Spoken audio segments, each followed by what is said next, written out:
I am an Anglican priest, and I was ordained in 1997 by Archbishop Rowan Williams, who was at that time Archbishop of Wales.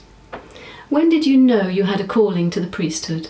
When I was 19, I felt deeply called to priesthood, but of course it was totally impossible in those days in the Anglican Church. And therefore I tried becoming a nun. I wanted to join a contemplative order, but I was already a qualified doctor, and the men who were in charge of vocations to the religious life were not happy about me going into a contemplative order to pray. They wanted me in an active order, so I was sent to the Community of the Holy Name in Morvenlink. I served 4.5 years. I was sent to Africa. That was a very traumatic time because I asked the order not to recall me too quickly if they had to recall me, because in the part of Africa where I was working there was a great deal of schistosomiasis, and pregnant women died because the uterus could not open. No man could attend a woman in childbirth in Liberia, where I was working, right in the jungle. And because I was doing caesarean sections, I knew that if I left precipitately, these women, when they fell pregnant again, would die. I didn't want that to happen. But they did recall me without notice. And I suppose that was a turning point. I felt I had to go back to medicine. And I went back to medicine. So I came home, became a general practitioner in England, and married and had 4 children. You still, though, felt that you had a calling? Yes, I did, but I was married to an Anglican priest who did not believe in the ordination of women at all. And when I once broached the subject, after both he and my parish priest laughed, I then kept silence for 11 years. It was very painful. It was at the end of the 11 years that I felt increasingly called to some ministerial position, and I then raised the subject with my husband, and by this time he had changed his mind. I think maybe he'd just seen how painful it was for me. And so we began together to look for some way of being a deaconess. Of course, we realised the ordination to the priesthood was completely impossible. You said your husband may have changed his mind because for 11 years he saw the pain that you were in. How did that pain express itself, do you think?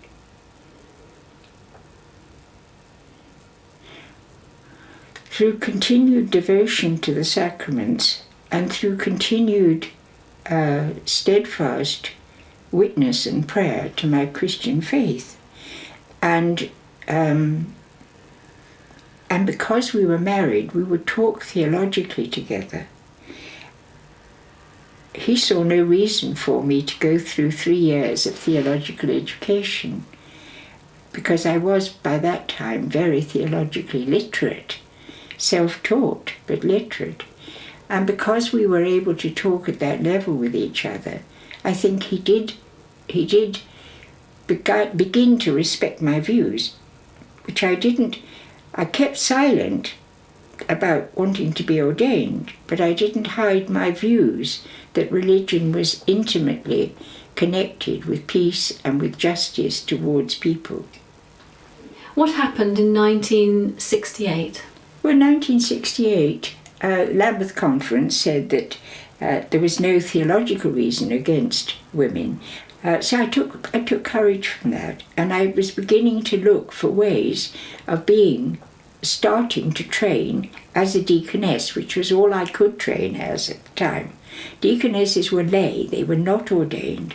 Deaconesses were usually educated full-time in ministry, and most of them were single women. I was a married woman. It was very difficult to get accepted to be a deaconess. There was discrimination. I was not allowed to sleep in residential quarters with the men.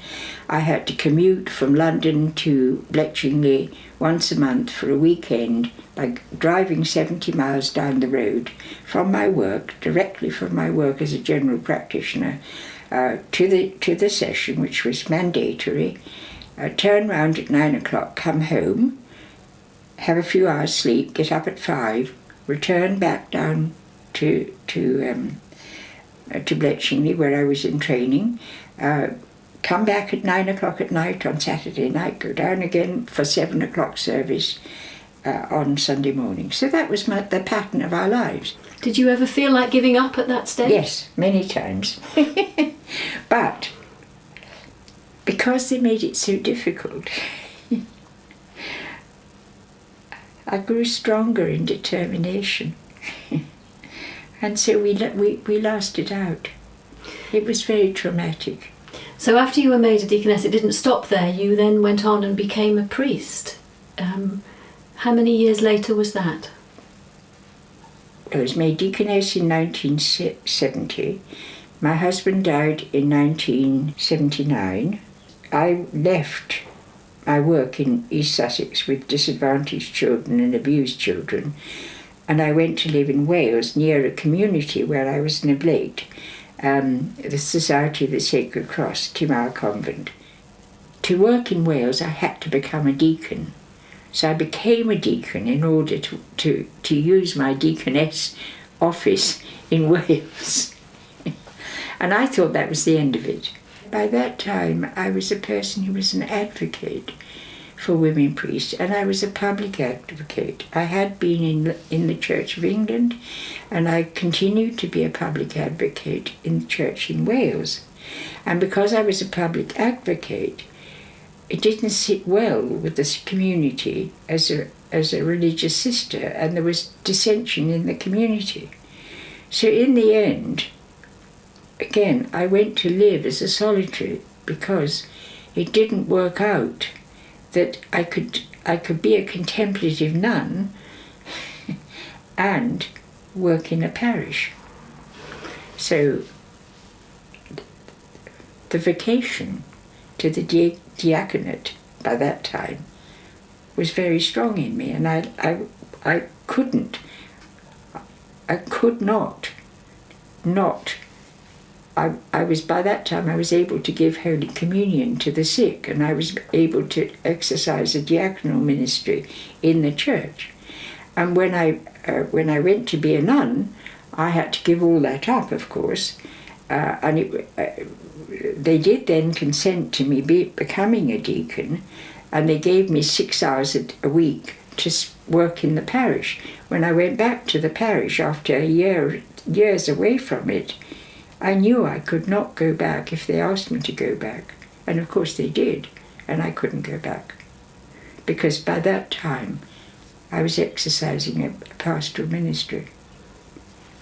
And then what happened to you? I became a solitary. Archbishop Williams was very kind, and he allowed me to. I came to the end of my temporary vows. I did not go forward for full vows, but I took vows of celibacy and vows of simplicity of life and obedience to a rule of prayer and life as a solitary contemplative. I lived in a little house in a churchyard next to the church where I worked. I had a vicar who was very supportive in theory, but in practice found it extremely difficult if somebody said they didn't want my ministry. And I worked there with him for best part of 11 years, I think it was. And then what happened? There was a huge change in your life on the horizon, wasn't there? The huge change in my life was when the church in Wales said that it would ordain women. And in 1997. You see, they had rejected the idea of women in priesthood when the English women became priests. A lot of the church people in Wales left the church in Wales, went to England. I didn't. I believed that I was made a deacon in the Church of Wales. That was my church. And I was loyal to my church. It wasn't going to ordain women. I would stay and live it out. I did stay. And then 3 years later, they changed their minds. So I was then ordained to the priesthood by the Archbishop of Wales. So Una, your life up till that point had been one of patience, of putting up with discrimination with great grace, and then you made the most extraordinary decision, to having struggled to get this far, to become a Catholic. Yes, I did make an extraordinary decision. I was 13 years a priest. I was very happy as a priest. I loved it. And although it was, there was a lot of discrimination still, which was gradually being eroded by my fellow women priests. Of course, they were women priests in England. I left Wales in 2003 to come and live nearer my family because I was getting older. And I also was crippled with arthritis in one leg. And I was very unwell at the time, so I left on medical grounds, and because I think I was becoming broken by the discrimination. Your trip to Mount St Bernard was a trip which yielded great fruits, but probably through some pain. I found it very hard to give up the priesthood of the church, to stop being active as a priest in the Anglican Church. I went to Mount St Bernard on retreat in order to ask God to show me what that meant. And while I was at St Bernard in the very early morning in the church,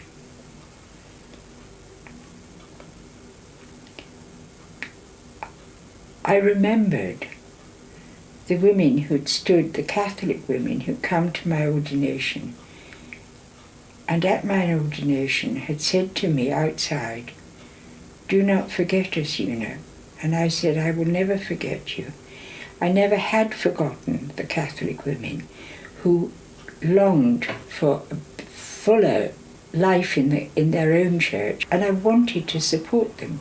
And while I was in St Bernard, I got a very strong intimation. The only way I could do that was by joining them in their oppressed state.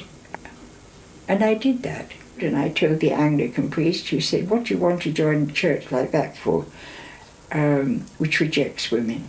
And I said, "Precisely because they reject women. I just long to see the Catholic Church embracing women and all the gifts that they have."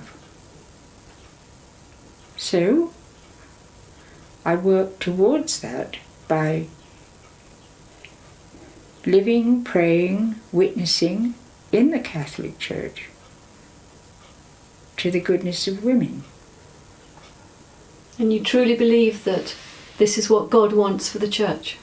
Oh yes, I truly believe that. Yes, I believe that they are called to be women priests, and I believe that they should be fully part of the church's ministry. You asked me whether I was optimistic that the views I hold might prevail one day. Yes, I do. Not in the immediate future, nor maybe in the long-term future. I think the church has got to be reformed and renewed, and that the hierarchical governance of the church needs reform. I've had my eyes fixed on the light at the end of dark places, so that I have a picture in my room which is of overhanging trees and a very dark tunnel through which you can see light at the end of it, and at the end of it there's a gate. The gate is a barrier, but that gate for me one day will open and will admit women, and will benefit by admitting women to the ordained ministry, and will rejoice both in the Anglican Church and in the Catholic Church. But the day that will happen is in God's hands and not in ours.